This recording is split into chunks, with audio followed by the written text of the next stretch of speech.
ထမအရှိရသင်ခန်းစာဖြစ်တဲ့ CD ချက်ထဲမှာရှိနေတဲ့ brush sample တွေကို brochure ရဲ့အောက်ကိုထည့်ပြီးသွားပြီဆိုရင်တော့အခုပြုလုပ်မဲ့ brush tool ကိုအသုံးပြုပြီးတော့နှာခမ်းဆိုးမဲ့မျက်တောင်နုတက်တဲ့သင်ခန်းစာတွေကိုပြုလုပ်လို့ရမှာဖြစ်ပါတယ်။ဒါကြောင့်မလို့အရင်ဦးဆုံးနှာခမ်းဆိုးမဲ့ပုံလေးကိုအရင်ဦးဆုံးဖွင့်ထားပေးပါမယ်။ဒီသင်ခန်းစာအတွက်ကိုတော့ CD ချက်ထဲက lesson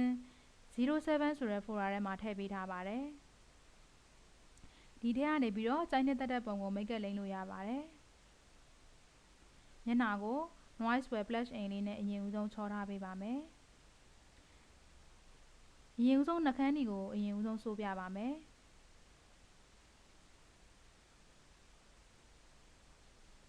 နှာခမ်းကိုပန်တူးနဲ့လှီးမှာဖြစ်ပါတယ်။နှာခမ်းကိုပန်တူးနဲ့လှီးပြီးသွားလို့ရှိရင် selection ယူပါမယ်။ right click ကိုနှိပ်ပါ make selection ကိုယူပါ။ feather မှာတူးလောက်ပေးပြီးတော့ OK နှိပ်ပါမယ်။နှာခမ်းကိုလေယာပွားဖို့အတွက် keyboard ကနေ control ကိုဖိပြီးတော့ G ကိုနှိပ်ပေးပါ။ FH ကိုနှိပ်ပါမယ်။ FH ထဲမှာရှိနေတဲ့ color over လေးကိုရွေးပါ။ layer ထဲမှာရှိနေတဲ့ layer style ထဲမှာရှိနေတဲ့ color over လေးကိုလာရွေးမယ်ဆိုရင်လည်းရပါတယ်။ color over လေးကိုရောက်ပြီဆိုရင်တော့ဒီ color over လေးမှာ select ဝင်နေအောင်လို့ဒီလို select အပြားလေးဝင်နေအောင်တစ်ချက်နှိပ်ပါမယ်။ blending မှုမှာတော့ soft light ကိုရွေးပါမယ်။ color box မှာတော့မိမိသွင်းလိုတဲ့ color ကိုရွေးပါမိမိဆိုးလိုတဲ့နှာခမ်း color ရပြီဆိုရင်တော့ OK ကိုနှိပ်ပါမယ် OK ကိုနှိပ်ပါမယ်တကယ်လို့နှာခမ်းကိုထပ်ပြီးတော့ဖောင်းချော်လေးဖြစ်ချင်တယ်ဆိုရင်တော့ color over လေးနေရာမှာတစ်ခါထပ်ပြီးတော့ double click နှိပ်ပေးပါထပ်ပြီးတော့ layer ထဲမှာရှိနေတဲ့ layer style ထဲမှာရှိနေတဲ့ inner shadow ကိုနှိပ်မယ်ဆိုလည်းရပါတယ်inner shadow ကိုနှိပ်တဲ့နေရာမှာ angle မှာ90 degree ကိုထားပါမယ်90 degree ကိုရိုက်ထည့်လိုက်ပါ overstream မှာတော့85%ပဲထားပါမယ် blending မှုမှာတော့ over လေးကိုရွေးပေးပါ distance မှာလိုချင်တဲ့အကွာအဝေးလေးကိုရွေးပေးပါ choice မှာလည်းထပ်ပြီးတော့ရွေးပေးပါ size မှာလည်းမိမိလိုချင်တဲ့ size လေးကိုရွေးပေးပါရွှေ့ချင်သေးတယ်ဆိုရင်အလယ်ကနေပြီးတော့ဖိပြီးတော့ရွှေ့ပေးပါ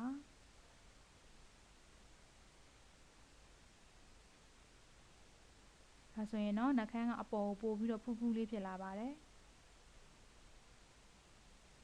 ကြိုက်ပြီဆိုရင်တော့ OK ကိုနှိပ်ပေးပါမယ်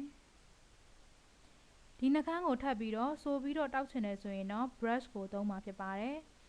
အရင်ဦးဆုံး brush ကိုယူပါမယ် brush ကိုယူပြီးတော့ဒီလိုနေရာလေးမှာ mouse နဲ့ right click ကိုနှိပ်ပေးပါဒီဘေးနားမှာရှိနေတဲ့ preset mark ကိုနှိပ်ပါမယ်ဒီမှာတော့မနှိပ်ဘဲနဲ့ brush ရဲ့ option မှာတစ်ချက်နှိပ်ပါ preset mark လေးကိုတစ်ချက်နှိပ်မယ်ဆိုလည်းရပါတယ်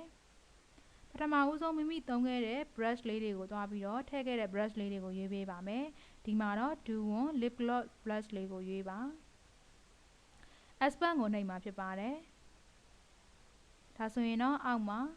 လိုချင်တဲ့ brush sample လေးတွေရောက်သွားပါပြီဒီထဲကနေမှမိမိဆိုပြီးတော့တောက်ချင်တဲ့ပုံလေးကိုရွေးပေးပါလိုချင်တဲ့ lip gloss လေးကိုရွေးပြီးသွားပြီဆိုရင်တော့ဒီ foreground color မှာအဖြူရောင်ကိုရွေးပေးထားရမှာဖြစ်ပါတယ်လေယာအသစ်တစ်ခုယူထားပေးပါဒီ brush ရဲ့ size ကိုတော့နှာခမ်းရဲ့ size နဲ့လိုက်ပြီးတော့ညှိမှာဖြစ်ပါတယ်ဒီမှာ mood မှာ normal ထားမယ် overstream မှာ100% flow မှာလည်း100% ထားပါတယ်အဓိကချက်ကတော့ဒီ foreground color မှာအဖြူရောင်ဖြစ်နေရပါမယ်လေယာအသစ်တစ်ခုယူထားရပါမယ်အားလုံးပြီးသွားရင်တော့ဒီ brush ရဲ့ size နဲ့နှာခမ်းရဲ့ size နဲ့လိုက်ပြီးတော့ညှိပါမယ်ကြိုက်ပြီဆိုရင်တော့ click တစ်ချက်နှိပ်လိုက်ပါ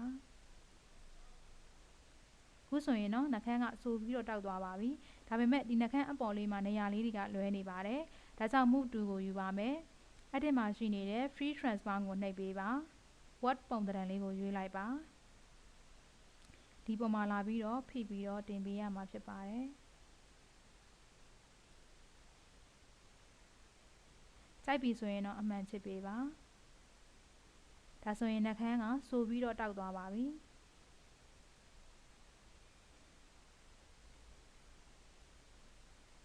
နောက်တစ်ခုကတော့မျက်ခုံးမွေးကို brush ကိုသုံးပြီးတော့မျက်ခုံးမွေးအတုတက်မယ်ဆိုလို့ရှိရင်တော့နောက်ထပ်သင်ခန်းစာတစ်ခုမှာထပ်ပြီးတော့လေ့လာပေးပါ